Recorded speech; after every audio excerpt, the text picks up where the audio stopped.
10 ఏళ్లలో 20 లక్షల నౌకరీలు మన తెలంగాణలో కొలువుల కోన. కేసీఆర్ హయాంలో అన్నింటా అగ్రభాగాన.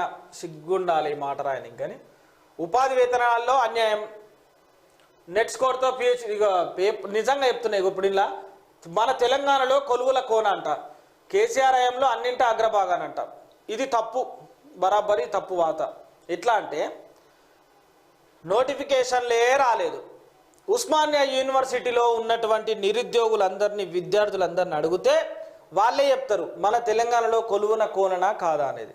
నోటిఫికేషన్ ఇచ్చినా కూడా పేపర్ లీక్తోని పూర్తిగా సర్వనాశనం చేసినది. తప్పుడు పేపర్ల ద్వారా ఉద్యోగాలు ఎక్కి ప్రమోషన్లు పొందిన వాళ్ళని కూడా బయటికి తీసినటువంటి ఘనత కూడా ఉన్నది. ఇదంతా అబద్ధం. ఉపాధి వేతనాల్లో అన్యాయం. ఇప్పుడు గుర్తొచ్చిందా ఉపాధి వేతనంలో అన్యాయం? ఇసుక స్థానంలో కొత్త పదార్థం మట్టి, కార్బన్ డైఆక్సైడ్తో ప్రత్యామ్నాయ మెటీరియల్.